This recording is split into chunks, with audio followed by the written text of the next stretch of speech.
저는 어떤 일을 했냐면요. 글래머 카운슬링 앤 이퀴핑 센터라는 프라이빗 프랙티스를 운영하고 있어요. 저는 미국에서 텍사스에 있거든요.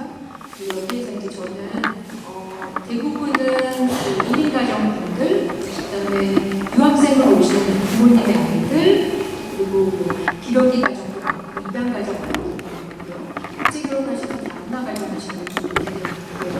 저는 아동 청소년 상담을 하는 사람을 제가 강의 한번 보여드릴게요.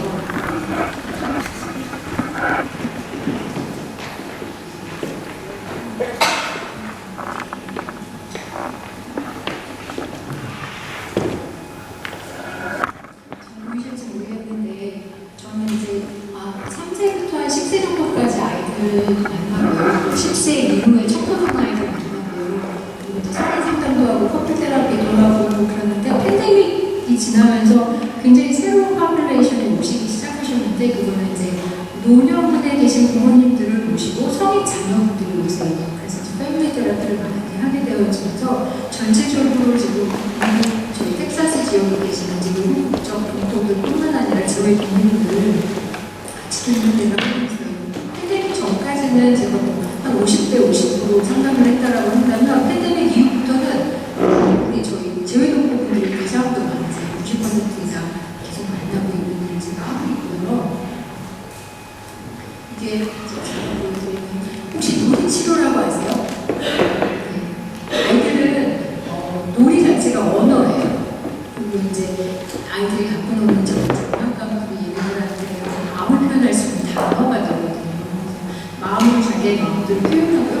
청소년 아이들은 놀이치료와 비슷하게 또 하지만 청소년 아이들은 이렇게 어린 아이들 방에 데리고 들어가면 굉장히 싫어요. 저렇게 셀박스도 있고 장난감들도 있고 그렇거든요.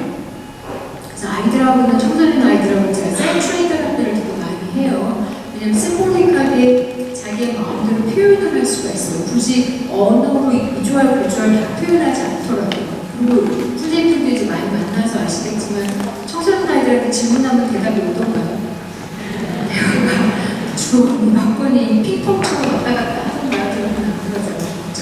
근데 아이들한테 저렇게 미디움을 주면 심볼릭하게 자기의 마음대로 표현을 하는 아이들이 있어요. 저 청소년 상담, 아동 상담에서 다 같이 이렇게 하거든요.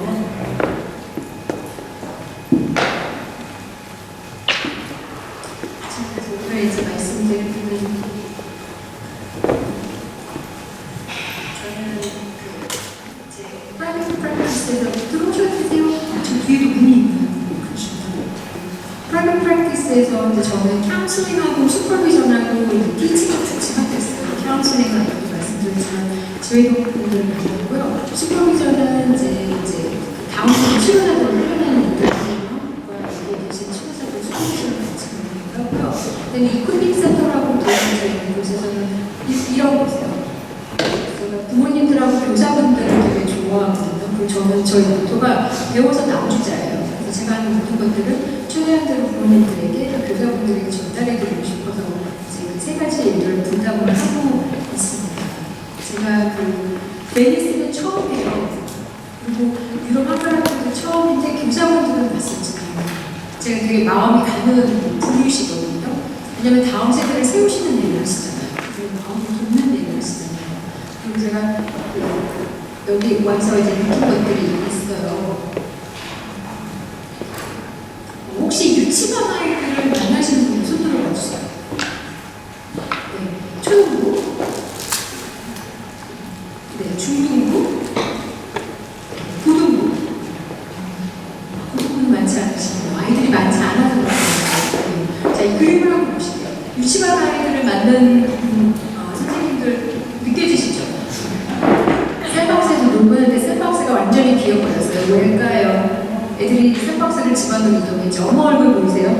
혹시 이런 얼굴 낯설지 않다라고 느껴지시는 선생님들 있으세요? 오히려 막 밀려와요. 오지 말라고 제발 멈춰달라고 막 부탁을 하죠. 우리 아이들. 그렇죠? 이거는 되게 오래된 만화인가 봐요. 왜냐면 조그만 아이가 저 앞좌석에 앉을 수 없어요. 팔스 없이. 아주 옛날 만화인 것 같은데 아빠한테 눈물 쉬니까 해 좀 치워달라고 그래요. 엄마 아빠가 굉장히 믿고 있는 그 나이 연령대 인구죠. 지금 현재로서는. 자, 이거는 초등부 이상부터 이제 들어갈 때요. 바디 랭귀지가 변하죠. 어떻게 변했어요? 네, 아이들이요. 얼굴만 엄마 아빠하고 부모방이 아니고요. 생긴 부모방이에요. 그러니까 엄마가 저렇게 하면 얘기하죠. 그러고 얘기해요. 인생은 힘들어. 그러니까 난 지금 너 훈련시켜줘야 된다고. 라고 말하니까 아이가 아니 인생이 그렇게 힘들 거면 난 지금 놀면 안 돼? 라고 이제 대부분 하는 거죠. 말들이 한참 들어갈 수밖에 없는 이제 초등부 아이들부터 시작을 해서요. 여기는 엄마 아빠가 오늘 너의 벌칙을 정했어. 하루에 1시간씩 밖에 나가는 게 벌칙이야. 왜냐면 게임 중독도 많고요. 아이들이요. 미디어에 대한 노출이 너무 많기 때문에 밖에 나가지가 않아요. 유럽 아이들은 어떨까요? 자주 밖에 나가잖아요. 저는 미국에서 국한된 상황이긴 하겠지만 아이들이 책상을 떠나지 않아요. 왜냐면 이게 그 아이폰이나 이런 스마트폰이 신체 일부가 되어버렸잖아요. 아이들한테. 이런 그림 보세요. 저는 매일매일 만나요. 저는 티네이지 마우스거든요. 여기서 I can totally get away with this. 저 쥐덫에 있는 그 치즈만 살짝 빼먹고 난 안 다칠 거라고 생각하는 청소년 아이들 매일매일 만나고 있어요. 얘네들의 이제 마음과 제가 저 그림을 청소년들한테 보여주면요. 얘네들이 깔깔 웃어요. 그냥 자기 걸 자기가 뻔히 알겠거든요. 근데 저 얘기를 심각하게 설교하기 시작하면 아이들은 안 듣고 싶은 거죠. 그래서 청소년들과 대화하는 게 굉장히 힘들어지고 있지만 굉장히 필요한 부분이죠. 저는 이제 제가 유럽 상황 잘 몰라서 그런데 이 미국 상황에서는 마약 사고도 굉장히 많아졌고 그리고 이제 음주운전이 굉장히 많아요. 저도 아들이 아직 고등학교에 있거든요. 근데 이제 그 부고 소식이 이메일로 그렇게 많이 와요. 저는 초반에는 그게 코로나 때문에 상황이라서 이제 아이들이 그랬다라고 다 했어요. 왜냐면 코로나 때 저희 대학교 많이 고등학교 들어갔거든요. 근데 알고 보니까 내 학교에서는 왜 부고가 있었는지에 대한 이유 설명을 안 해주거든요. 프라이버시 때문에. 근데 이제 아이들을 통해서 듣기 시작하면 마약사라든지 음주운전이라든지 여러 가지 것들이 있어서 아이들이 굉장히 힘들어하는 상황 가운데 있고요. 디프레션과 우울감 때문에 힘들어하는 아이들도 굉장히 많아요. 제가 이제 아까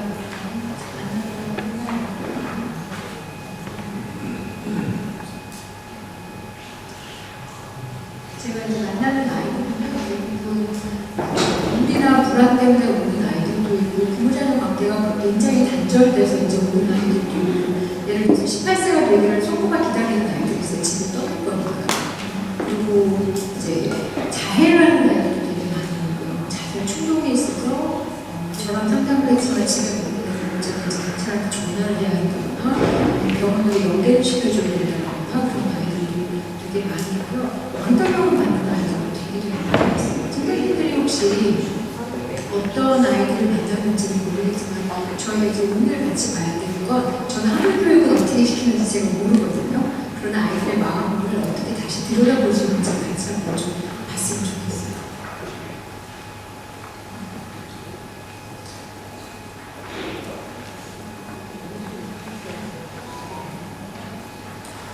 자, 저는 아이들이 오면요 스캔을 하는 부분이 좀 있어요. 러닝 브레인하고 서바이벌 브레인이라고 되어 있는데 학습할 수 있는 브레인하고 그냥 생존해야 된다고 생각하는 브레인이 있어요. 제가 뭐 CT 스캔을 하는 사람은 아니지만 아이들이 들어오거나 부모님이 오시면 상담을 하면서 얘네들의 브레인의 펑션이 어떤지를 잘 보는데요. 러닝 브레인은요 그냥 얘네들의 그 베이직 마인드가 그거예요. What's new? 그냥 뭐가 새로운 거야 나 배우고 싶어. 그냥 궁금하고요. 재미있고요. 실수하는 거 별로 두려워하지 않아요. 그 다음에 애매모호한 것들 별로 한국말이 기억이 안 나. 별로 신경 쓰이지 않아요. 왜냐면 얘네들의 마음 안에서는 배우고 싶겠다는 동기가 있거든요. 근데 서바이벌 브레인은 이제 트라우마를 겪은 아이들이 있는데 이제 트라우마 과정을 경험하면서 두뇌의 펑션도 굉장히 변하거든요. 이상경험을 통해서. 이런 아이들은요, What's new? I want to learn. 이게 아니고요. Am I safe? 나 오늘 여기서 안전해?가 가장 바로 아이예요. 그래서 얘네들은 그 안전한지 불안전한지 내가 괜찮을 건지 사회를 이룰 건지가 완전히 하이퍼 포커스되어 있는 상황에서 오기 때문에요. 뭔가를 같이 배운다라든지 애매모호한 것들을 피겨아웃 해가면서 괜찮아 한다는 것 자체가 굉장히 스트레스풀한 일이 되어지거든요. 그래서 자기 자신에 대해서 막 두려워하는 것도 굉장히 많고요. 그냥 패닉해하는 경우도 많고요. 그래서 저는 아이들이 오면 얘네들의 이제 브레인 펑션이 어떤가를 먼저 보는데 불안해서 왔던, 왕따를 당해서 왔던, 자해를 했던, 저는 또 GT아이들도 많이 보거든요. 기프티드 그런 아이들 보고 이제 많이 상황 내에서 이제 만나서 자기의 마음을 표현하고 이렇게 힘들어진 아이들도 많은데요. 주어서 문제가 무엇이었든지 간에 저는 아이들의 마음이 약간 브레인 펑션이 어떤 쪽을 스캔도 하지만 가슴도 제가 스캔을 하거든요. 얘네 심장이 근육 좁은가 있는지 아니면 많이 되어 있는지. 그래서 저는 이제 선생님들에게도 약간 심리 치료를 하는 저희와는 좀 다르실 수 있겠지만 아이들이 선생님들께 올 때 얘네들이 지금 러닝 브레인을 가지고 왔을까? 아니면 뭔가 힘들었었을까? 예를 들어서 일주일 내내 학교에서 왕따를 당했어요. 점심시간에 화장실 가서 혼자 먹었어요. 아니면 점심시간에 밥을 먹을 수가 없어서 도서관에 가서 대충 그냥 책 보는 척 공부하는 척하고 그냥 배를 굶었어요. 아니면 어젯밤에 엄마 아빠가 계속 사람 소리를 들어서 저게 너무 듣기 싫어하고 이어폰을 끼고 딴 세상에 가는 공상을 하다가 겨우 잠들었는데 아침에 일어나서 학교에 늦었어요. 그래서부터 일어나는 여러 가지 어려움들도 아이들의 마음에 도대체 뭐가 있는 걸까가 궁금해지시면 저는 가능을 잘할 것 같아요. 워낙 궁금해지셨겠지만 더 그거를 바라볼 수 있는 눈을 키우는 거라고 저는 생각하거든요. 왜냐면 아이들이요, 얘네들이 이제 감추기의 귀재예요. 아시죠? 서바이벌 브레인으로 왔는데도 러닝 브레인인 것처럼 행동을 할 때도 있어요. 그리고 얘네들은 어른들한테 이제 마음을 표현을 하려고 한다면 트러스트가 있어야 되기 때문에 웬만하지 않으면 아이들이 정말 포커페이스를 어른들에 갖고 있기 때문에 얘네가 지금 어느 상태에서 왔는지 알아본다는 게 쉽지는 않을 수가 있거든요. 그래서 얘네들의 경우는 어떤 고통의 온도가 있어요. 체감을 해주시면 됩니다. 저는 워낙 이제 제가 말씀드리는 저희 이제 제일공부 아이들의 상황들은 유럽하고도 많이 다르기는 하겠지만 이제 아까 하트가 얼마나 부러졌는지 굉장히 차이가 있어요. 약간 구비가 난 아이들도 있지만 두 동강, 세 동강, 네 동강이 된 아이들도 있고요. 그래서 저는 이제 외상에 대해서 잠깐 나눌게요. 외상은 트라우마라고 부르죠. 혹시 기억치시죠? 공교롭지만 외상은 예상치 못할 때 위험이 일어나요. 힘든 내용이에요. 외상은 내가 원해서 받는 건 아니에요. 아무도 외상을 트라우마를 경험하고 싶어하는 사람은 아무도 없어요. 근데 원하지 않는데도 우연하게 부끄럽게 나한테 찾아와요. 근데 아이들이 이런 부분들을 많이 느껴가고 있어요. 외상의 종류도요, 저희가 이제 여러 가지가 볼 수 있는데, 일회적으로 외상을 겪는 아이들이 있어요. 그러나 반복적으로 외상에 노출되는 아이들이 있어요. 저는 대부분 반복적으로 노출이 돼서 PTSD라고 들어보셨죠. 근데 이제 컴플렉스 PTSD가 또 따로 있어요. 그거는 외상에 노출된 정도가 굉장히 강하기도 하지만 계속 일련의 사건 안에서 일어나니까 아이들이 겪는 어려움이 많이 있거든요.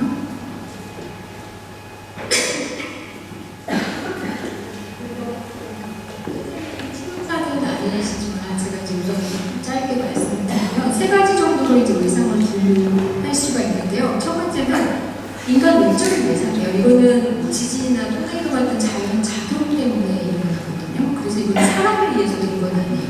두 번째는 대인관계적 외상. 이거는 타인이 고의적으로 저한테 폭행을 하는 거예요. 근데 이 타인도 여러분들 significant other이라는 얘기를 많이 들어보시죠. 나한테 내가 아는 사람은 다 타인이에요. 그러나 그냥 일반 타인이 있고 중요한 타인이 있거든요. 근데 이 두 번째는 나한테 중요한 사람은 아니에요. 정말 모르는 사람일 수도 있거든요. 아니면 멀리 떨어져 있는 관계가 별로 없는 사람이라든지. 근데 이제 이런 부분 안에서는 폭행, 경제적인 폭력도 굉장히 많잖아요. 저는 성적인 학대를 만난 아이들도 많이 만나고요. 성적인 학대까지는 가지 않더라도 신체적이나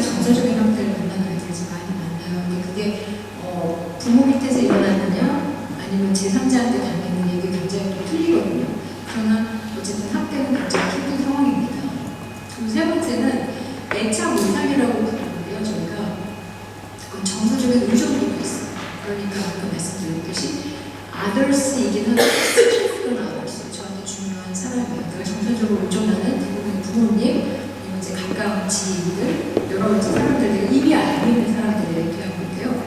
이게 의상이 가장 힘들 때가 반복적으로 일어나는데, 아까 얘기하고 말씀드린 것처럼 반복적으로 일어나는데 그게 애착 의상으로 일어날 때더 이제 아이들이 굉장히 힘들어할 수밖에 상황 내용이 있어요. 뭐가 보이세요? 아니면 이제 아이들을 보면 집으로 가요. 근데 유럽은 모르겠는데 저희 텍사스는 파운데이션 문제가 있으면 몇만 불의 돈을 들여서 집을 고쳐야 되거든요. 안 그러면 결국은 집을 나중에 팔 수도 없고 집값도 떨어지고 집안에 저렇게 막 금이 가요.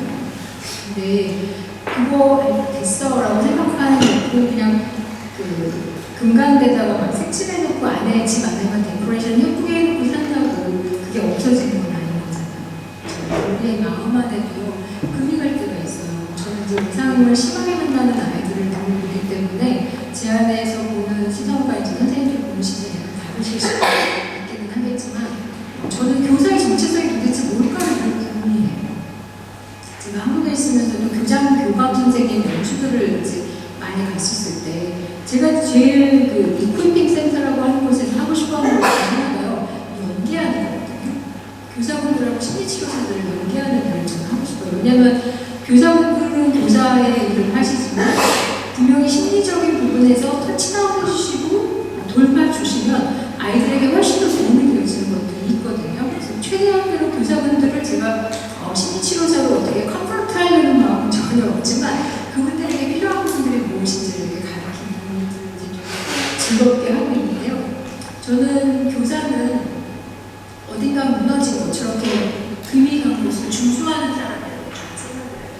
그렇다고 우리는 치료사가 아닌데 뭐 아이를 상담을 할 수도 없고 라고 말씀을 하시죠. 그러면 순간한 것에서 아이들이 많은 것들을 원하는 게 아니고요. 자기를 노티스해주고 알아봐주고 그 다음에 기다려주고 이 마음을 좀 이해해주는 사람들한테 마음을 열더라고요. 저는 청소년 아이들 이제 그 법원에서 오더가 들어와서 상담을 가야 돼서 오는 아이들도 많이 있거든요. 그럼 걔네들은 저는 뭐 비주얼 얘기할까요? 등 돌리고 앉아있고 째려보고 있고 팔 이러고 있고 아니면 엄마 아빠한테 끌려와서 왔기 때문에 관계 성립하는데 너무 오래 걸려요. 근데 제가 그런 아이들한테 질문하고 설교하고 그다음에 뭔가 조언하고 수정하고 교정하려고 하면 얘네들은 마음을 절대 열지 않거든요. 그들의 마음을 들어갈 수 있는 건 어디가 무너졌을까? 무너짐의 정도가 어느 정도일까? 이게 얘한테 얼마나 고통스러웠을까? 이걸 혼자 말하지 못해서 얘가 얼마나 끙끙 앓았을까? 이런 부분들에 제가 눈이 가 있었던 거죠.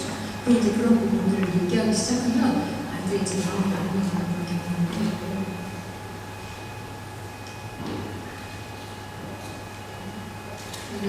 제가 이제 상징적으로 표현하는 거지만 앞에 있는 이 그림과 이 그림은 강도가 있죠. 하나는 아예 성을 짓다가 그냥 허물어진 지 내버려두고 황폐해진 지 오래되어버렸어요. 저렇게 창문이 깨져버렸으면 얼마든지 나쁜 것들이 더 들어올 수밖에 없죠. 근데 이제 우리 제이동포 아이들이요 안 그래진 느낌이 들어요. 왜냐면 남의 나라에 와서 내 나라가 되어지는 과정도 정체성의 과정이잖아요. 그것도 힘든데 얘네들이 발달적으로 자기가 정체성이 무엇인지를 이해가는 과정도요 굉장히 힘들 거라고 저는 생각해요. 이중거라고 느껴져요. 물론 한국에 있는 아이들이 힘들지 않다는 건 아니나 내가 누구인지 외국인으로서 정체성을 발견해가는 것도 중요하지만 발달 단계 안에서 내가 정말 기능하는 성인으로 살아가기 위해서 나는 지금 누구인지라는 그 질문들을 갖는 게 쉽지 않은 것 같아요. 저는 teaching is not a passive form.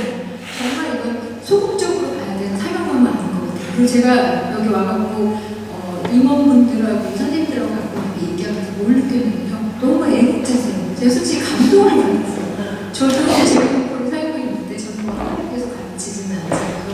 근데 선생님들이 다 각자 직업이 있으신 거잖아요. 이게 본업은 아니시잖아요. 본업도 따로 있으시면서 또 이렇게 하시면서 이게 다음 세대에 대한 마음을 품고 있다는 게요. 저한테 되게 감동이 됐어요. 제가 지금 거짓말하고 뭐 이빨린 소리 하는 게 아니고요. 만나는 선생님들마다 이제 그분들의 이야기를 듣다 보니까 정말 대단하시다는 생각이 들었어요. 왠지 전우회가 느껴지고요, 동시회가 느껴지고요. 외국 나가면 우리가 더 이제 문제가 된다는 그런 말처럼 민간 외교만 이런 얘기 많이 들어보셨잖아요. 한국은 외교만 아니지만 그런 마음이 갈 수 있겠다라는 생각이 들어서 제가 되게 동질감을 많이 느꼈던 것 같습니다. 제가 스캔하는 세 번째가 있어요. 아까 제가 브레인 펑션을 스캔하고 하트를 스캔한다고 했었는데 마음 나무를 제가 스캔을 해요. 마음 나무가 무엇인지 제가 한 명 하나 다 설명을 드릴게요.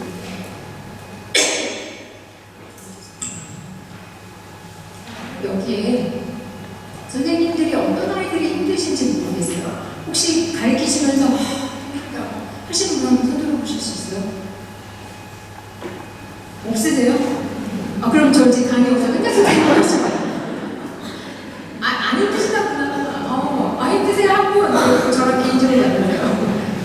네, 그래서 포커스 차이드 한 명만 생각해 보셨으면 좋겠어요. 제가 교사분들한테 가서 한국에서 볼 때는 막 20몇 명, 30명 이렇게 계시잖아요. 선생님들이 되게 고충스러운 아이들이 있으실 수가 있어요. 근데 이제 많은 아이들을 한꺼번에 하려면 헷갈리시는데요. 지금 현재 나한테 이걸 어떻게 도와야 되지?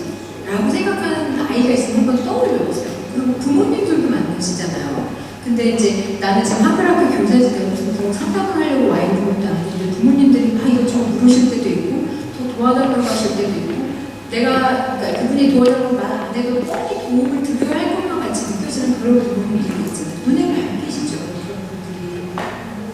그래서 딱 한 명만 혹시 머릿속에서 떠올려보면서만이라도 들어보시면 좋으실 것 같아요.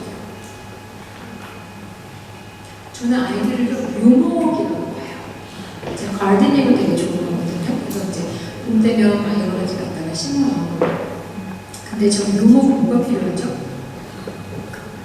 네, 토양이 필요하고, 햇빛도 필요하고, 영양분도 필요하고, 네, 그냥 놔두면 나오죠. 그래서 굉장히 도움이 많이 필요한 게 우리 아이들이 생각을 하는데요.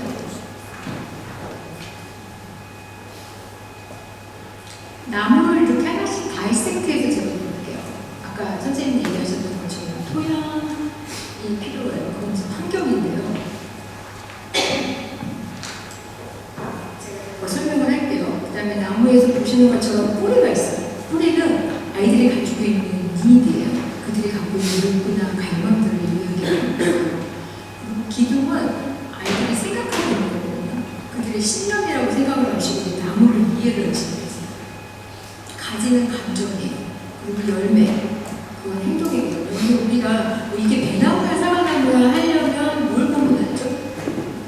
뿌리 보면 잘 몰라요. 그러나 열매를 보면 배나무인지 사과나무인지 알 수 있는 거잖아요. 근데 산 위에서요, 폭풍우가 오나요? 안 오나요? 와요. 저 오른쪽 날씨였으면 좋겠어요. 그러나 우리 제외동부 아이들은요, 왼쪽 날씨도 경험을 해요. 근데 정도의 차이겠죠. 매번 저 왼쪽 날씨에 있다 잠깐 반짝 햇빛이 나는 곳에 사는 아이인지 아니면 오른쪽에 있었는데 맨날 천둥번개가 치고 그게 지나가줘서 오히려 나를 더 굳건하게 크게 하는 어떤 촉진제가 되었었는지 그것을 우리가 이해하는 것도 굉장히 중요하죠.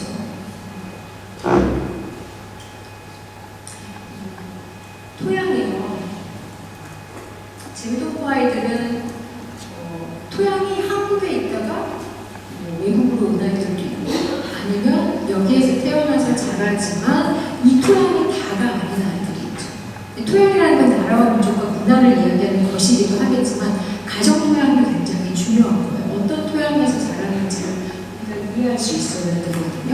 그래서 저는 이제 우리 제외동부가 전체 800만 명이라고 하죠. 750에서 800만 명이라고 하는 이야기를 들었는데 어느 토양에 있느냐라고 해서 다 동일하지 않을 것 같아요. between 그 difference하고 within difference가 있잖아요. 이 그룹과 이 그룹이 달라라고 얘기할 수도 있지만 이 그룹 안에도 다름이 있어요. within difference라는 건 한 그룹 안에 존재하는 다양성들이잖아요. 근데 우리가 이제 좀 토양을 이해하는 과정들에 있어서 선생님들이 아까 제가 떠올리라고 했던 건 해명의 아이가 이는 어떤 토양에서 살고 있지?가 궁금해 주셨으면 좋겠어요. 어떤 토양들인지 제가 이제 하나하나 다시 설명을 드릴게요.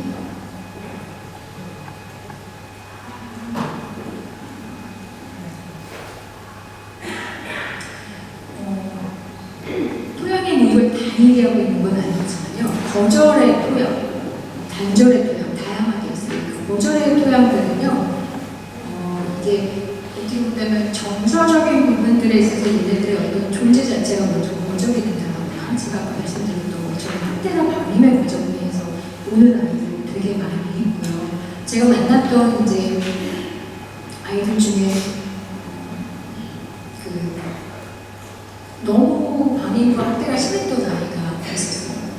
그러니까 파스터 케어 홈에 이제 와서, 왜냐면 엄마, 아빠 아이를 돌볼 수가 없어서 국가에서 아이를 데리고 와서 파스터 케어에 보내거든요.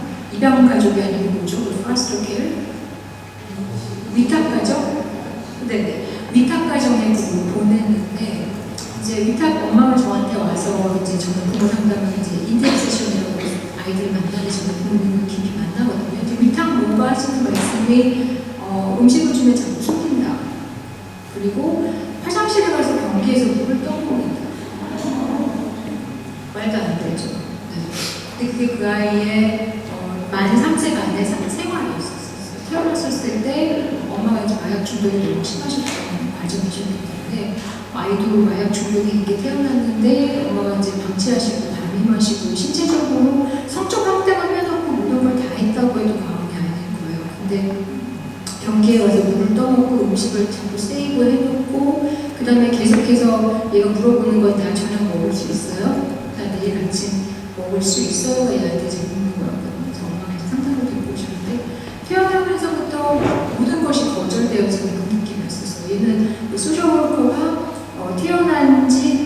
태어났을 때도 이제 마약에 그 중독이 있다는 걸 알기 때문에 소셜워커가 계속 이 아이를 팔로우를 하는데 일주일 후에 집에 가봤는데 한 번도 기저귀를 갈아주지 않은 게 발견이 된 거죠. 그렇죠. 갓 태어났는데 엄마 젖도 안 줬을 것이고, 그래서 이게 굉장히 커다란 이슈가 되어지면서 이제 아이를 데리고 나오고 이제 상담으로 연계되어주고 이제 그런 과정들이 있었거든요. 굉장히 초반부터 굉장히 힘들게 자라고 있는 토양을 아니까. 물론 제가 말한 케이스들은 약간 좀 드레스틱할 수도 있어요. 선생님들이 만나시는 아이들보다. 그러나 우리가 이제 볼 수 있는 힘든 것이 필요하다는 거예요. 단절의 토양은요, 그냥 심플하게 말하면 아이들은 보호도 필요하고요, 양육도 필요하고 공감도 필요해요. 근데 지금 분들이 결핍이 되어지는 상황인 거예요. 일반적인 보호도 안 가지만 아이들이 충분하게 받아야 되는 안정이나 이 공감에 대한 결핍이 있어지는 상황들에서 아이들이 이제 굉장히 힘들어하죠. 예를 들어서 뭐 왕따도요. 한국에서도 왕따를 당했는데 나라를 어떻게 이주했어요. 주재원의 가정으로 오시든지 이민으로 오시든지 인물로 이제 왔는데 거기서 또 왕따를 당해요. 근데 집에 왔는데 엄마 아빠가 아이를 케어하기 시작하면 얘가 지금 있는 이 사회의 토양은 얘한테 굉장히 힘들 수 있지만 가정의 토양은 좀 안전할 수 있는 거죠. 이렇게 되면 좀 문제가 덜해지죠. 그러나 여기서도 왕따를 당했는데 집에서도 방치나 방임이나 엄마 아빠가 이런 부분들을 이해해주지 못한다고 했을 때 아이들이 겪는 이 마음의 고통이 굉장히 심각해질 수가 있어요. 긴장과 억제 토양은요, 모든 걸 좀 완벽하게 해야 되고요. 실수하면 안 되는 가정. 혹시 여러분들은 어떤 토양에서 크셨는지 모르겠어요. 그래서 실수하면 안 되고요. 내가 뭔가 부족함을 나타내면 안 되고요. 그리고 자기 통제가 굉장히 있어야 되는 상황 내에서 있는 아이들. 손상된 자율성과 성취의 토양은요, 아이들은요, 제가 여러분들 프리나웃에 제가 에릭슨의 발달 단계를 초반에 그 첫 번째 페이지 지금 넣었어요. 제가 거기에 넣은 것과 제가 얘기하는 게 중복되기도 하지만 다르기도 합니다. 제가 정보를 많이 드리고 그거는 혼자 읽어보실 수 있게 제가 드렸는데, 아이들이 어렸을 때 자율성을 가지고 주도성을 느껴보고 내가 뭔가를 해낼 수 있다라, 유능하다고 느껴보는 게 굉장히 중요하거든요. 이게 이제 선생님들이 만나고 있는 유치부, 초등부, 중등부 이렇게 계속 올라가면서 굉장히 필요한 부분들이에요. 근데 이제 손상된 자율성과 성취 토양에서 자란 아이들은요, 그게 없어요. 예를 들어서 제가 이제 한국에 제가 7년간을 살다가 다시 왔는데 아는 친구의 친구 집에 갔거든요. 고아니 기저귀를 차고 있는 남자아이인 거 보니까 한 2세 조금 넘었을까? 3세가 아직 안 됐어요. 근데 이제 친구가 귤을 먹으라고 줬어요. 근데 그 그 남자아이가 제 옆에서 막 동글동글한 눈으로 제가 귤을 먹고 싶은데 말을 못하고 그냥 그러고 있는 거예요. 제가 그래서 아이한테 이렇게 귤에 손톱을 이렇게 살짝 넣어주고 살짝 아이를 필링할 수 있잖아요. 그래서 그렇게 줬더니 그 엄마가 딱 낯같이 가면서 자기가 해주겠다고 그래서 그러시더라고요. 그런데 하나하나 다 빼서 알갱이를 하나하나 다 뺀 다음에 그 귤에 붙어있는 하얀 거 있죠. 그걸 또 다 빼서 약간 한 5분 정도를 하시는데 그걸 볼 때 그 아이의 태도가 어땠냐면 정말 먹고 싶은데 엄마 빨리 왜 안 해주냐는 강아지 입장 안에서 쳐다보고 있었어요. 그래서 아이한테 예쁜 그 접시에 그 포크를 넣어서 애한테 줬어요. 그걸 다 먹고 얘가 저한테 다시 왔어요. 그래서 제가 이제 엄마의 눈치를 살짝 보면서 또다시 이렇게 그 필링을 좀 쉽게 할 수 있게끔 줬거든요. 근데 그거 엄마 못 보셨어요. 감사하게. 그리고 아이가 갔고요. 그걸 한참 구석에서 그걸 열심히 까고 있는 거예요. 그리고 먹고 오면서 얼굴에 성취감. 내가 혼자 귤을 까먹었다는 게. 그게 별거 아닌 것 같지만 그 나이 발달면에서 필요했던 거예요. 그냥 자율적으로 주도적으로 뭔가 해봐서 느껴보는 성취감이에요. 그리고 유치부나 이제 초등 1, 2학년 되는 아이들 그 전에 다 끝나긴 하겠지만 아이들 신발 보시면 찍찍이 신나요? 아니면 신발 끈 신발 신나요? 네, 대부분 어린아이들은 찍찍이 신발 신잖아요. 찍찍이를 졸업을 하고 끈이 있는 신발을 신는 건 굉장한 성취감을 느낄 수 있는 거예요. 아이들 그 바니 남이라고 해서 이렇게 해서 이렇게 묶는 거 아시죠? 이제 모션을 보이시나요? 그거를 한다는 것 자체도 아이들한테 굉장히 중요한 일이거든요. 근데 아이들이 할 수 있는데 엄마가 안 돼, 너 못해, 엄마가 해줄게 하면서 가져가는 건 박탈의 경험이에요. 그리고 그 나이에 발달 단계를 줘야 하는 일이에요. 애들이요, 이제 그 엄마 아빠들이 막 이 학원 보내봐, 저 학원 보내봐, 막 그러잖아요. 유치학 아이들에서부터 저학년 아이인데요. 엄마 아빠가 원하는 건요, 완벽성이고 얘가 좀 거기에서 뛰어나주기를 바라죠. 근데 아이들이 원하는 건 그걸까요? 아니요, 시도해보고 싶어요. 실패해도 시도해보고 싶어요. 근데 이제 부모님이 그것들을 완벽하지 않으면 시도하지 않았는데 그러려고 하지 마 라고 얘기하는 메시지를 주기 시작하면요, 아이들이 점점 시도하지 않게 되죠. 그래서 어떤 토양에서 오는지 토양이고요. 타인 중심의 토양은요, 내가 나의 것을 억제하고 남을 더 중요시 여길 때 내가 이제 나의 위치가 높아지는 거죠. 그래서 굉장히 이것도 아이들에게 스트레스를 주는 토양이 되고요. 손상된 경계의 토양은요, 아이들이 적절한 지도나 감독이 필요할까요? 교육과 양육이 필요할까요? 맞습니다. 애들한테 너 맘대로 해, 뭐 하고 싶은 대로 해 라고 말하면 애들이 좋아할 것 같죠. 오히려 불안해. 자기가 시큐리티를 느끼고 싶을 때 그냥 풀어져 있는 환경이 아니라 어느 정도 바운더리가 있는 환경 안에서 내가 뭘 할 수 있는지 뭘 할 수 없는지를 이해하는 과정들이 중요한데요. 이게 없었을 경우에 아이들이 오히려 불안스러워합니다. 제가 여기 오려고 머리를 새로 하려고 미장원을 갔어요. 근데 이제 어떤 그 한국 아이 같아 보이진 않는데 아시아계 이제 아이가 왔는데 미용사 머리를 자르는 동안에 계속 못 보고 있어요. 그리고 이제 머리를 감겨주겠다고 오라고 그러는데도 이제 보면서 갔죠. 그 의자에 앉아서 하는 말이 물 튀기게 하지 마. 딱 그러는 거예요. 그래서 제가 딱 쳐다보면서 쟤는 단골인가 어떻게 저렇게 막말을 하지, 제가 그 생각이 들었는데 물이 튀겨졌어요. 안 그래요? 머리 감기다 보면 물이 튀겨지잖아요. 고래고래 소리를 지르고 물 튀기지 말라고 했는데 몇 번이나 이러냐고 막 이러는데 옆에 엄마 계셨어요. 아무 얘기 안 하세요. 한둘이 다 쳐다보는데 아무 얘기 안 하세요. 그러더니 한 번 이름을 불러요. whatever 이름이든지 뭐 존 이렇게 딱 한 번 부르고 마시는데요. 아이가 듣나요? 안 들어요. 그런 거는 자꾸 남의 집 얘기 나쁘게 하는 게 아니라 아이들은 적절한 훈련이 필요해요. 그런데 너무 너가 그대로 해, 뭐 너가 필요한 거 다 해 그대라고 하는 게요, 건강한 바운더리를 정해주지 않는 거라서요, 아이들이 많이 힘들어합니다. 이게 뭘까요? 지문이에요. 민족문화 정체성 반대로 볼 때도요, 그래요. 우리가 뭐 주류사회에 왔었을 때 초반에는 주류사회가 더 좋은 거야, 난 여기에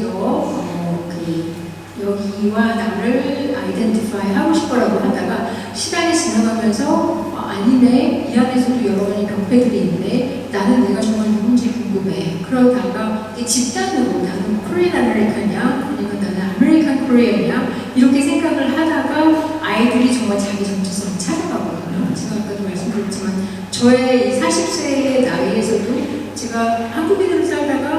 와서 코리안 아메리칸이 됐는데 다시 리엔트리를 하고 해보니까 이게 생각보다 너무 힘들더라고요.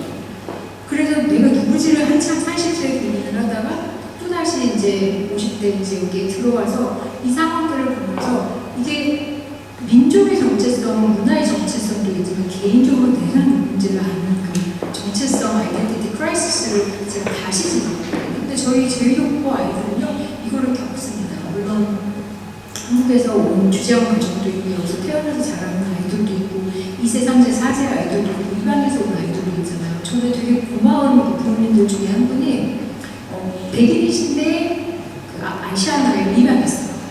근데 백인이 있는 뭐 환경 안에서만 자라니까 얘한테 아시아나 문화권을 언어를 제공해주고 싶다고 해서 한글 학교를 만드는 게 아니시고요. 치료사도 저를 찾아오셨어요. 왜냐면 차이니스 아이들인데 차이니스 치료사가 저희 단바스였거든요. 제가 아는 말로는 차이니스 스피킹 하시는. 근데 이제 그분은 조금이라도 근접한 나라 그리고 어느 정도 좀 비슷한 문화와 이해할 수 있는. 왜냐면 저는 장난감으로 제가 이제 아이들을 놀이치료하거나 청소년 상담을 할 때도요, 각나라의 장난감들을 저는 모아요. 어디에 가면 저 이제 요번에도 베니스 이태리의 특이한 장난감이 뭔지 제가 뭔지 모르니까 아시는 분들은 저한테 좀 빅등을 해주셔서 이거는 그 이탈리아를 뭔가 대표하는 장난감입니다 하는 거 있으면 저한테 알려주시는데 저는 나라를 갈 때는 그걸 수집을 하고, 왜냐면 어느 나라 아이가 저한테 온지 몰라요. 그래서 그 아시안계에 관련된 장난감들을 놔두었는데요, 아이가 그걸 너무 좋아하는 거예요. 그리고 무엇보다도 그 엄마가 그걸 고마워하셨어요. 그냥 인형도 그냥 백인의 인형만 있는 게 아니라 전 아시안 얼굴이 있는 인형도 있고 베트남 모자도 있고 여러 가지 이제 악기들도 제가 이제 나라별로 갖고 있거든요. 그걸 되게 감사하시더라고요. 이 정체성을 찾아간다는 게요, 결국은 통합적으로 자기가 인식이 되어지는 과정으로 가야 돼요. 내가 누구인지를 아는 과정이요. 근데 그게 눈물 콧물 없이 안 되죠. 청소년 아이들은 더더군다나 그런 것 같아요.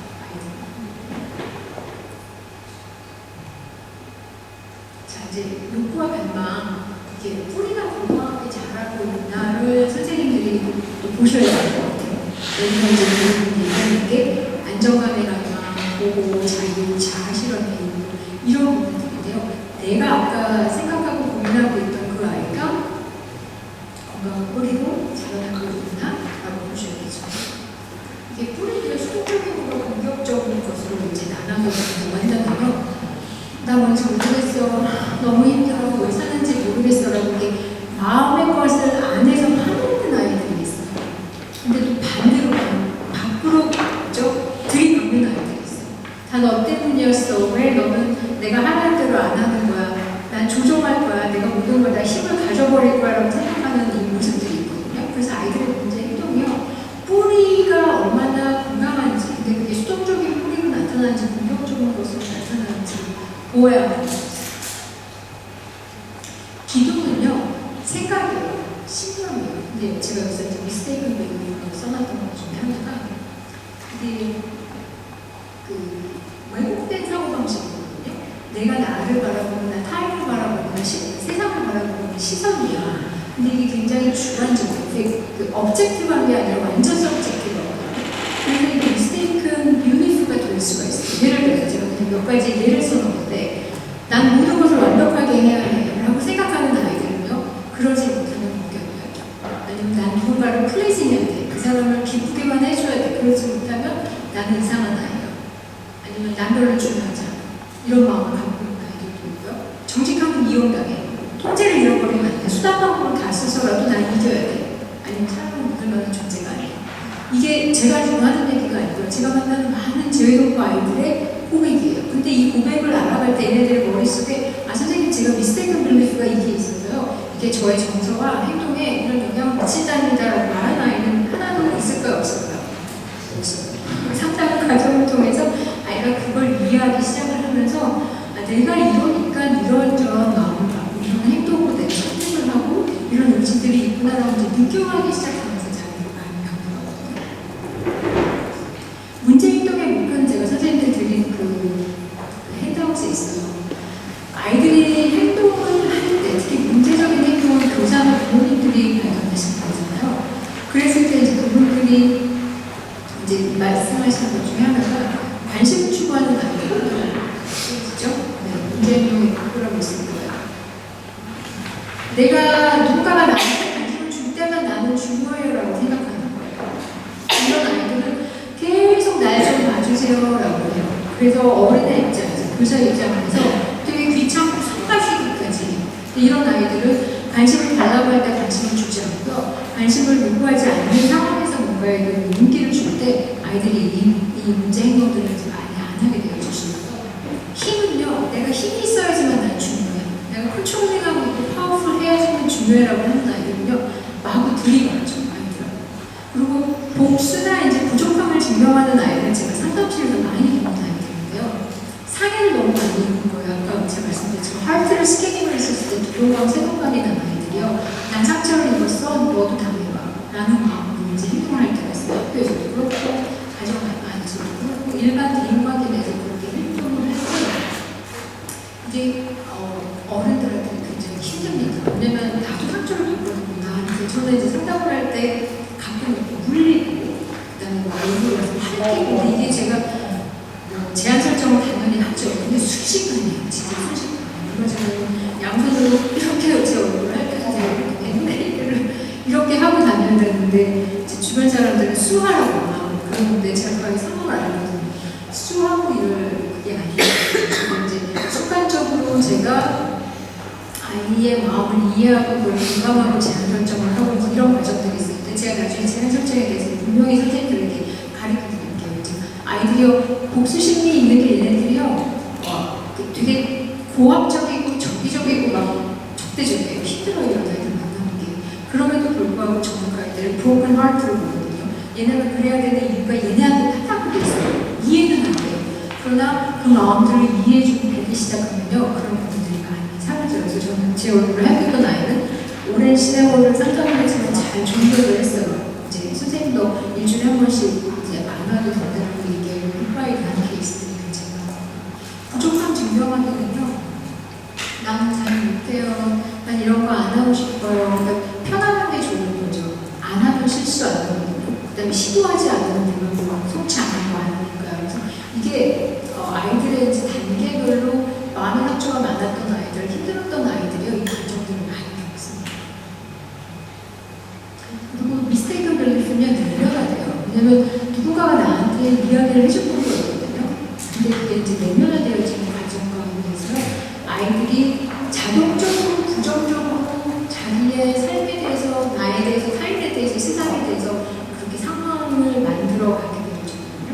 그래서 이게 관계를 가로막는 되게 결정적인 권력이 되어지고 있어요.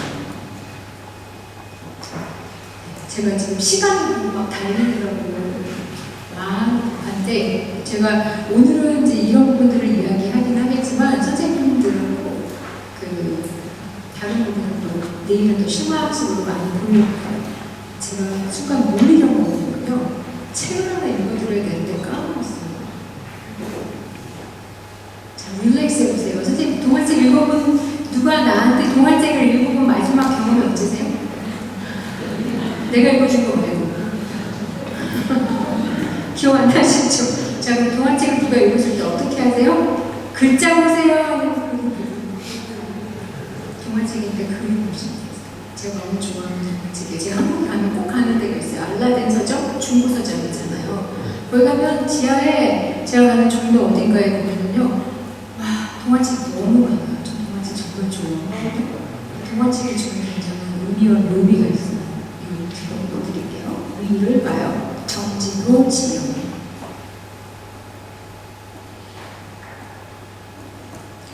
가족여행 중이었어. 수지는 차에 타고 있었구나. 사고가 났어. 자동차는 바퀴를 잃었고 수지는 다리를 잃었어.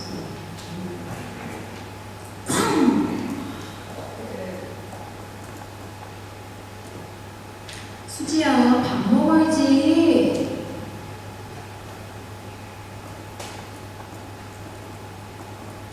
개미 같다. 검정머리만 보이는 사람들은 빠르게 길을 지나갔어. 길에는 아이들과 강아지가 놀기도 했어.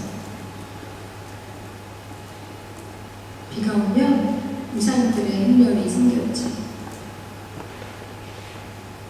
수지는 그냥 묵묵히 지켜보았어.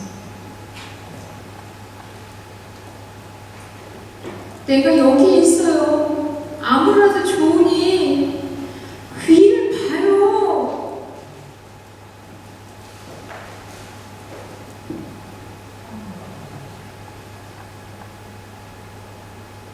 너 뭐하니? 내 땅 보고 있어. 왜? 궁금해서. 아래로 내려와서 보면 되잖아. 다리가 아파서 못 내려가. 그래? 거기서 보면 제대로 안 보일 텐데? 머리 꼭대기만 보여. 그래? 그럼 이건 어때?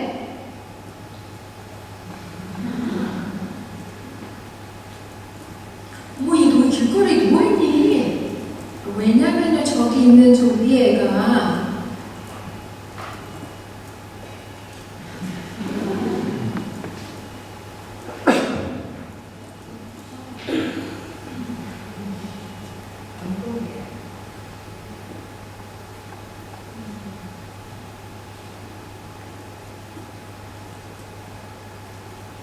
모두 위를 봐요.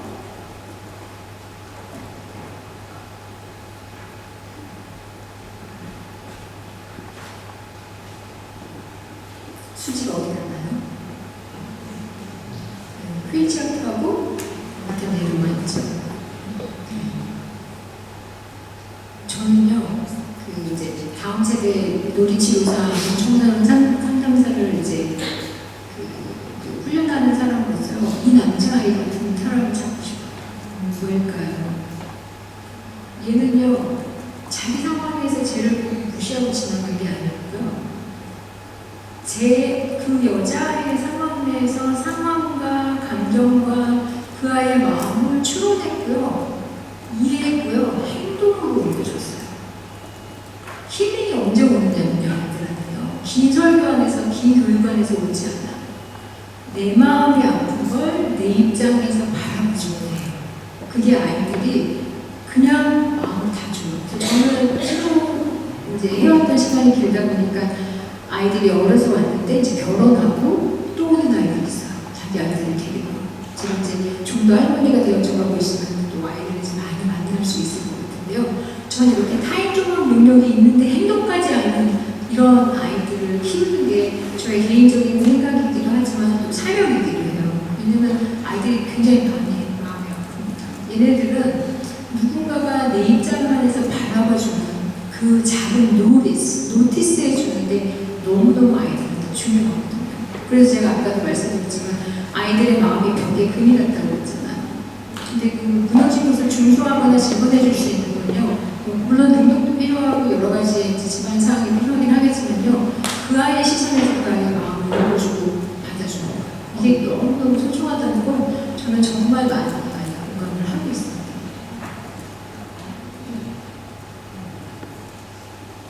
선생님들 혹시 옆 사람들하고 제가 시간이 약간 가더라도 잠깐 파우스하고 얘기를 해볼 건데요. 혹시 나를 내 삶에 있어서 내가 기억하는 나를 노티스해줬던, 나를 약간 봐줬던, 내 시선에서 내 입장에서 나를 이해해줬던 분이 있으세요? 생각나는 분이 있으세요? 엄마 아빠일 수도 있고 선생님일 수도 있고 누구든 있을 수 있는데요. 옆 사람하고 짱을 치고서 한 사람도 남지 않게 잠깐 얘기해보자. 내 기억에 이런 사람이 있어. 나 이 사람 되게 고마워하시는 분 있어요. 한번 얘기해보세요.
같이 한번 나눠보고 싶으신데요.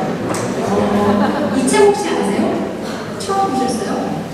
제가 진짜 좋아하는 책 중에 하나예요. 뭐가 스펠링이 좀 미스스펠됐죠, 저게? How are you feeling이 아니고 How are you feeling? 우리 어렸을 때 부모님들이 음식 갖고 장난치지 말라고 했잖아요. 이 책은 한국의 문화를 보여줍니다. 음식을 가지고 엄청난 장난을 쳐놨는데 같이 볼게요. 근데 여러분들이 교사역에서 오셨으니까 막 시험, 쪽지 시험 이런 것도 좀 보셔야 되죠? 그렇죠? 그럼 진짜 싫으세요? 자, 근데 제가 하나 이렇게 카드를 만드세요. 이게 뭐죠? 빙고예요, 빙고. 그래서 4개 칸을 지금 만드세요. 선생님들의 핸드아웃에다가 4개, 16개의 카드를 적으시고요. 제가 이제 여러분들에게 뭘 하라고 할 건지 말씀드릴게요.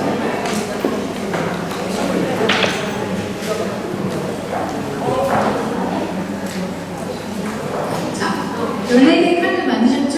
혹시 빙고 게임 아세요? 제가 그림을 하나하나 보여드릴 거니까요. 그림에서 보여지는 저 과일들의 정서를 적으세요. 정서가 뭐죠? 생각이 아니에요. 그렇죠? 우리가 정서와 생각과 해석이 있는데 정서는 내 마음이 느끼는 거예요. 감정이라고 하시죠. 감정의 단어를 16개 미니멈 적으셔야 돼요. 미니멈이 16개요. 그 안은 채워야 하니까. 그러나 그거보다 더 나오실 수도 있어요. 남의 거 보시지 마시고 판단하시면 안 돼요. 저 쪽지 시험이거든요. 저 그림이 얘기하는 정서를 꼭 적으세요. 자, 시작합니다. 그리고 여기 과일이 막 우르르 나올 때가 있어요. 그러면 걔네들이 다 하나 보시려고 하시면 머리가 아프시니까 내 눈에 확 들어오는 과일이 있어요. 왜냐면 여러분들 아이들이 막 앞에 막 10명이 있어도 내 눈에 밟히는 아이들이 있어요. 그게 우연이 아니에요. 왜 내 눈에 저렇게 소외되거나 왜 나 혼자 고립되어져 있는 애가 더 들어오지? 저렇게 따뜻하고 밝은데도 왠지 그 안에서 어둠이나 외로움이 느껴지는 게 왜 난 느껴지지 하시는 분들이 있으신 거세요. 이게 다 다르시거든요. 자, 시작할게요. 16개는 미니멈이에요. 쪽지 시험이니까 회장님께 나중에 제출하시면 되세요. 이런 거는 잘 지나가요. How are you feeling? Foods with booze. 자, 여기서부터요. 적으세요. 정서 단어. 이거 뭐야? 라고 생각하시면 빨리빨리 생각이 안 나실 수도 있어요. 넘어갑니다. 제가 스피드하게 갈 거예요. 정서 단어입니다. 그냥 쳐다보고 계시면 안 돼요. 적으셔야 돼요. 갑니다. 여기 그 영어가 써 있어요. 보시지 마세요. 갑니다. 네, 단어가 착착착 나오시나요? 또 가요. 둘 중에 하나 선택하시면 되세요. 네, 넘어갑니다. 눈에 밟히는 아이가 있을 거예요. 그 아이의 정서를 넣으세요.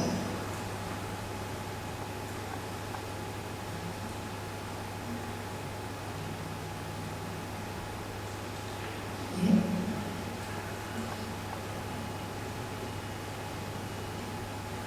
또 갑니다.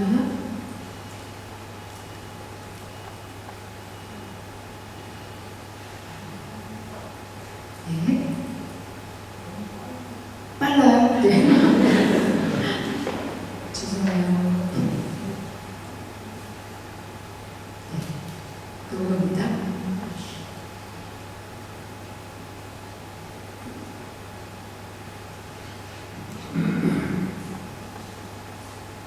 네, 갑니다. 한 명만 보세요.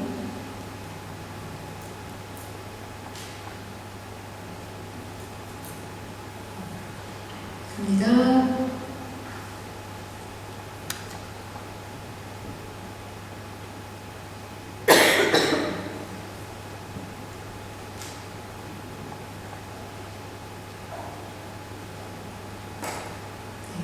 또요. 갑니다. 잠깐만요. 여기.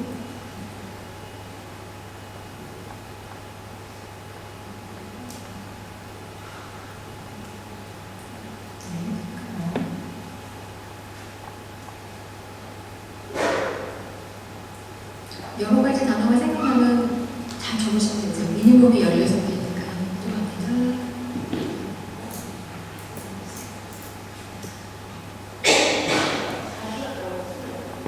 네, 아우, 자리가 없으시면 지금 수석으로 졸업하실 수 있으세요. 잘하셨어요. 그 옆에다 앉혀보세요.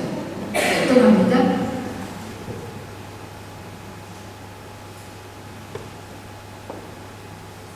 네, 또 가요.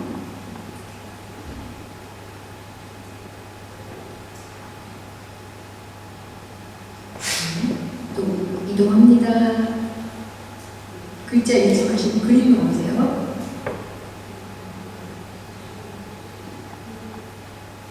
네, 갑니다.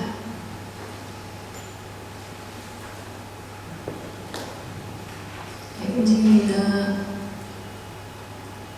점점 손놀림이 멈추신 분들 다 쓰셔서 그런 것이죠? 아니면 멘붕이 오셨어요? 네, 또 가요.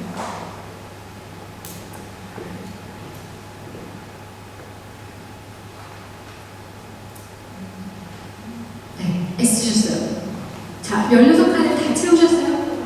네, 그러면 3, 4, 5 짝을 지으세요. 한 3명 같이. 그래서 빙고가 두 줄이 맞으면 그분이 이기시는 거예요. 돌아가시면서 모르세요. 게임은 잘 세명 다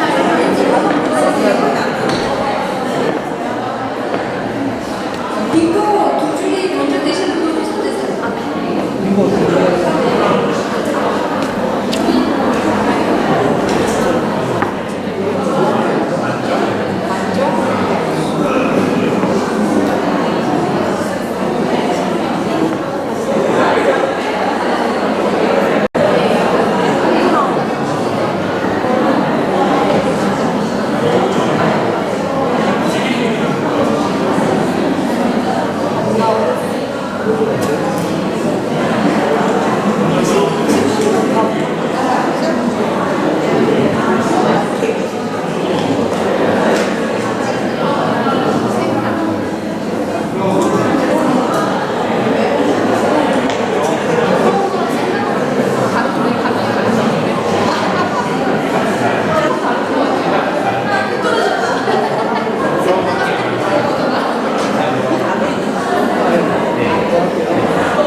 언어가 애들한테 가장 중요한 언어는 정서. 아까 이제 모어에 대해서 막 배우고 개승어 배우고 막 그랬잖아요. 저도 되게 재밌게 봤는데 정서가 아이들한테 너무 필요해요. 근데요, 이게 정서도요, 아주 어린 아이들도 다 느끼는 거예요. 그러나 그것을 내 안에만 두고 있으면 얼마나 터지는다는 거예요. 근데 내 안에 있는 정서를 아까 그 위를 봐요라는 책에서 보셨던 것처럼 누군가가 인식을 해주고 그걸 이해해주고 그 다음에 표현을 해주고 하는 과정에는 내 안에 힐링이 들어오거든요. 근데 이거를 많은 아이들이 못 듣고 큽니다. 왜일까요? 부모님이 먼저 내 정서가 뭔지 해주는 거죠. 그리고 여러분들 혹시 이거 적으실 때 빨리빨리 적으실 수 있으셨어요? 아니면 한참을 생각해야 되셨어요? 아니면 이게 생각하고 행동하는 거하고 자꾸 헷갈려서 감정 단어가 안 들어보셨어요? 어떠셨어요? 본인의 자가 체크를 좀 해보셨을 때 어떠셨어요?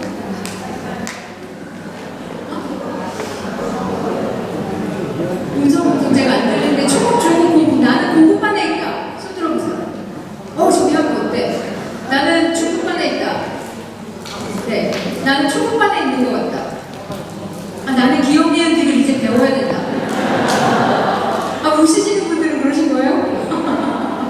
정서어가요, 배우기가 쉽지가 않아요. 왜냐면 우리 모국어안에 정서어가 없을 수가 있어요. 모국어라는 건 내가 자란 내 가족 토양 안에 이 정서어가 없을 수가 있다는 얘기예요. 그러면 내가 내 정서를 쳐다보는 것도 힘들고요. 아이의 정서를 이해하고 공감하려고 하는 게 더 힘들어집니다. 나한테 없는 걸 줄 수가 없어요. 그리고 내가 느끼는 걸 회피하고 도피했는데 아이한테 주려고 한다면요, 부담스럽습니다. 그래서 내 안에 있는 게 무엇인지를 자가 체크하시는 게 좋아요. 감정은요, 여기서 보시는 것처럼요, 에너지 인 모션이에요. 움직이는 에너지. 이건 어딘가에 분출되어져야 되고요. 누군가 공감되어주고 쉐어되어져야 돼요. 감정은요, 내 상태를 알려주는 경고 신호등이에요. 근데 이것을 무시하고 지나가는 과정에서요, 우리가 내 정서를 다루지 못해요. 그러면 남의 정서를 이해한다는 건 굉장히 힘든 일이에요. 자, OX 퀴즈. 성숙한 사람이라고 부정적인 감정을 느껴서는 된다, 안 된다? 안 된다? 네. 오늘 페일 하실 뻔했어요. 괴로운 감정이 찾아오면 피하거나 없애야 한다? 다 X죠? 맞습니다. 선생님들 그러면 이 쪽지 시험에 패스하셨는데요. 살면서 상처받는 건 일어나는 일이에요. 근데 내 안에 들어오는 감정들은요, 덮어버리고 그냥 없는 척하고 살아가는 게 아니고요. 감정을 이해하고 뭔지 인식한 다음에 통과해 나가시면 됩니다. 근데 이제 우리나라의 문화상 방에 가서 혼자 울어. 제가 어렸을 때 아빠가 저한테 물어줬어요. 울면 방에 가서 물어버렸어요. 저 가서 맨날 방에 가서 이불에서 이러면서 울었거든요. 근데 나중에 보니까 우리 아빠가 잘못되셨더라고요. 그래서 아빠한테 얘기했어요. 아빠, 정서는 그렇게 하는 게 아니래요. 근데 저는 아빠를 이해해요. 아빠의 세대에서는 방에 가서 울으셔야 했었어요. 근데 그게 이게 대대로 전수되어지고 있나요? 우리는 지금 아이들한테 그걸 전수해야 할 시대에 살고 있지 않아요? 우리 어른들은 시대적 배경이 또 있으셨잖아요. 근데 아직도 내 안에 전수되어져 오는 걸 내가 아직도 하고 있는지 체크해보아야 필요가 있어요. 정서어는요, 개발할수록 플루언스가 아주 금방 올라갑니다. 왜냐면요, 이게 새로운 언어가 아니에요. 제 50평생 제가 안 느껴본 감정이 없는 것 같아요. 근데 이게 receptiveness, 수용 언어인데 표현 언어를 제가 해본 적이 없는 거예요. 그러다 보니까 말이 안 나와요. 우리도 영어를 하거나 여러 가지 이제 단어를 하실 때 문장을 만들려면 단어를 모르잖아요. 그렇죠? 그래야지만 문장이 집어넣는데 아이들에게 이 정서를 표현을 해주셔야 되는 게 이제 교사 입장에 저는 생각을 하거든요. 근데 내 안에 그 단어가 없으면요, 얘 보이지가 않고요. 표현을 하려고 해줘도 그냥 한마디로 나오죠. 딱하다. 힘들겠다. 어떻게 이런 단어로밖에 나오지 않는데 우리 아이들은요, 더 많은 보케블러리를 배워야 되는 아이들입니다. 제 오피스에 있는 그 차트 중에 하나인데요. 우리가 아이들한테 뭐라고 하냐면 정서적 조절해라고 학교에서는 가정에서는 다 얘기해요. 근데 정서를 어떻게 조절하냐고요. 밖에 보이는 거는 앵글이에요. 근데 앵글로 가게 되어지는 중간 지점들은 아무도 얘기를 안 해줘요. 너무 수치스러워서 화가 났어요. 너무 죄책감이 느껴져서 화가 났어요. 이럴 수 있잖아요. 근데 애가 사람이가 막 집어 던진다고 그러고, 그러면 걔한테 화냈다고 화가 나는 애한테 혼을 내줘야 되는데 그 마음 안에 있었던 그 진심은요, 누가 알아주나요? 온도의 체감을 우리가 그 다름을 체감을 해야 한다고 했는데요, 그 아이의 마음 안에 있는 그 정말의 그 언어를 모아야 하거든요. 앵자일이 있는 아이들 정말 많이 보실 수 있으실 거예요. 불안해서 손톱 깨무는 아이들이 많고요. 그리고 작은 애를 짜증내는 아이들이 많고요. 별거 아니도 공부스러운 아이들이 있어요. 이런 부분들이 밖으로는 앵거로 보여요. 근데 우리는요, 안에 있는 게 무엇인지를 보는 눈을 가져야 되는 게 좀 교사라고 봅니다. 감정 운동에 대해서 이제 많이 얘기하는데 보셨을 거예요. 학교에서나 집에서도요, 관리해라고만 얘기해요. 정서 조절해. 근데 전 단계가 있어요. 인식해야 돼요. 내 감정이 뭐지? 아, 나 지금 도시락을 혼자 먹으니까 그냥 테이블에 앉아서 먹으려고 했는데 어떤 애가 넌 제외야. 딴 데 가서 먹어. 라고 얘기해서 얘가 느끼는 감정이 뭐죠? 소외감? 수치심? 또 뭐예요? 빨리 나오세요. 외로움? 등등등 완전히 빨리빨리 나오셔야 돼요. 내 감정이 내가 인식이 되어야지만 이해할 수 있어요. 그리고 표현하기 시작하면 관리가 가능한데요. 가정에서나 학교에서나 앞단계를 다 그냥 아무도 안 해주고 그냥 정서 조절하려고 하면 아이들이 정말로 힘듭니다. 학교에 오늘 입학을 했는데 첫날 플러스, 마이너스, 곱하기, 나누기 다 배우고 나서 그 방과후 되기 전에 무조건 쉬어도 돼요. 하실 수 있어요? 아이들의 입장한테 정서가 이래요. 뭔지 모르겠어요. 내가 느꼈는데 내가 몇 년 동안 벌써 뭐 8세라고 해봐요. 8년 동안 느껴왔는데 그걸 나한테 아무도 공감을 해주지 않았는데 무엇인지 인식할 수 있는 기회를 주지 않았는데 내가 지금 화가 나서 여바이를 쳤다고 저걸 정서를 통제하고 조절을 해요. 어떻게 해야 되는지 몰라요. 근데 공감을 해주고 언어를 주기 시작할 때 아이들이 귀를 듣지만 마음을 듣습니다. 이 머리하고 여기하고 30cm 정도밖에 차이 안 되잖아요. 그럼에도 불구하고 계속 듣기 시작하면 내 안에서 머리로 또 사인을 보내줘. 네가 수치스러워서 네가 아까 웃었던 거라고 얘기할 수 있는 아이들은요, 건강한 사이클로 가게 돼요. 근데 여기는 느꼈는데 터질 것 같은데 단어가 안 나오는 건 듣는 게 없었습니다. 우리는 정서적으로 아이들이 공감한다는 게 어떤 의미인지 정말 많이 고민을 해보아야 하고요. 이 공감의 꿀이라는 책을 제가 제일 좋아하는 책 중에 하나거든요. 거기에서 감성 능력은 아이가 안전하거나 지지받는다고 느끼는 환경에서 길러진다고 얘기를 해요. 제가 정서의 바다에 대해서 잠깐 말씀드릴게요. 호스텔에 간 적이 있었어요. 아이들을 데리고. 저희 아들이 4살 반 5살 아주 어렸을 텐데요. 근데 이제 제가 그날 바다에 못 들어갈 일이 생겼어요. 한 달에 한 번씩 오는 그 여성의 날이 저에게 왔어요. 근데 아이들이 4살 반, 6살 반이었는데 저한테 여기 바다에 못 들어가냐고 물어보는데 아들에게 설명할 기회가 없는 거예요, 지금. 엄마 들어가면 상어 걸지도구나. 설명하기도 하고요. 못 간다고 거짓말을 치고. 근데 아들이 안 내려가려고 하는 거예요. 엄마가 안 간다고 하니까. 근데 옆에 그 멕시코 아저씨가 영어도 안 되시는데 그냥 그 히스패닉을 막 히스패니시로 막 뭐라고 설명을 해주시면서 얘를 들고 가면서 사인을 얘한테 가르쳐 주셨어요. 네가 만약에 어렵거나 힘들거나 그러면 이렇게 하래요. 이게 help래요. 근데 너가 안전하고 괜찮아 그러면 이렇게 하라고 가르쳐줬어요. 그래서 저는 아이하고 계속 그 사인을 확인을 했어요. 아저씨가 뭐라고 그랬지? 네가 힘들면 이렇게 아저씨가 와서 도와줄 거야. 근데 얘한테 구명조끼를 이렇게 딱 띄우고 아저씨가 1대1 정말 이렇게 많은 그룹이 갔었던 배를 타고 나가는 곳이거든요. 근데 거기에 가갖고 얘를 1대1로 많이 이렇게 해주시는 거예요. 근데 이제 엄마들은 그렇잖아요. 많은 무리에서도 내 아이 뒤통수만 가도 딱 알죠. 제가 많은 무리들 안에서 아이의 뒤통수를 보고 제가 딱 알았어요. 그래서 저는 이렇게만 쳐다보고 있는데 들어가다 나왔다 들어가다 떠나왔다 잘하나 싶었었어요. 어느 순간 나서 막 이러는 거예요. 제가 뭐라고 그랬게요? 네, 재밌어? 재밌어? 제가 이랬어요. 근데 아이가 또 막 등하면하면 뭔가 제가 그 순간 아 맞다. 내가 그 사인을 잊어먹었네? 싶었는데 이제 그때 아저씨가 오셔서 많이 돌봐주시고 어느 순간에 아이가 저를 보고 그러고 있더라고요. 그래서 이제 제일 늦게 들어가는 아이인데 제일 늦게 배에 올라가서 안 간다고 자기도 바다에 있겠다고 아저씨 번쩍 들고 나중에 올라올 정도로 바다의 묘미를 받고 제가 그때 느꼈던 게요. 정서의 바다는 들어갈수록 재미가 있구나. 왜냐면 제 아들이 와서 하는 얘기가 엄마 그 밑에 갔는데 더 들어가고 싶었는데 들어갈 수가 없어서 이게 물이 스노클링을 하고 갔었던 거잖아요.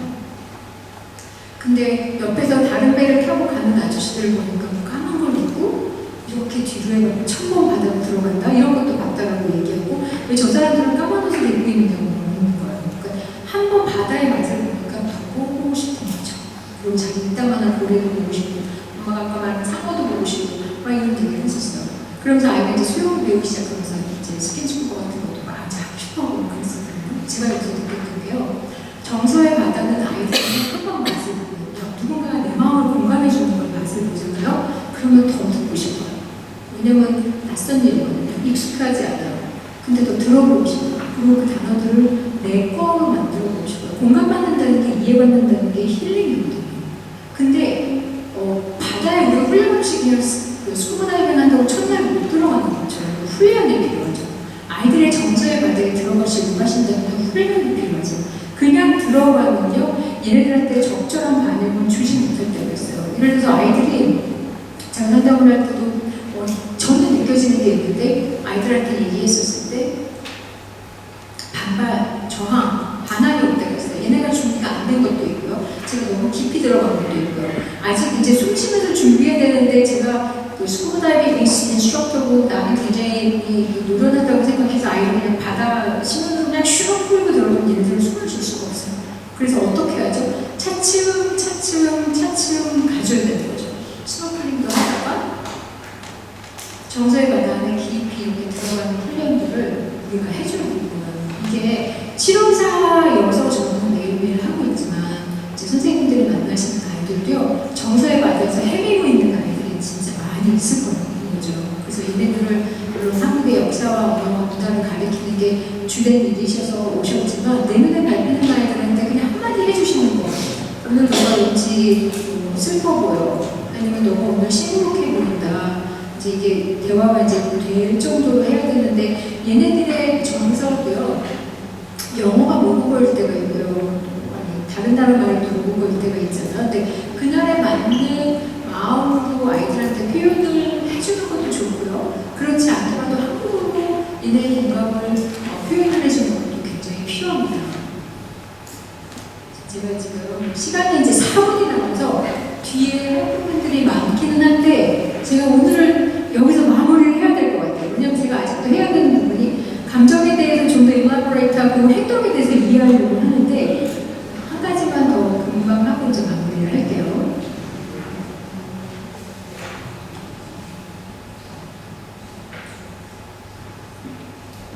자, 대화의 방법이에요. 제가 아까 잠깐 설명을 했는데요. 핑퐁을 하는 대화가 있고요. 대포를 쏘아야 되는 대화가 있어요. 제가 만약에 여기서 대포를 쓰면 어떠시겠어요? 초토화되는 거죠. 몰라요. 핑퐁 대화의 패턴은요. 주번이 바뀌어요. 근데 이게 Circle of Communication이라고 말하잖아요. 예를 들어서 엄마한테 와서 엄마 나 오늘 학교에서 슈퍼핸드 그거 내가 2골 넣었다? 우리 팀 이겼다? 아이가 뭐 이렇게 얘기해요. 그랬을 때 엄마 뭐라고 해주셔야 될까요?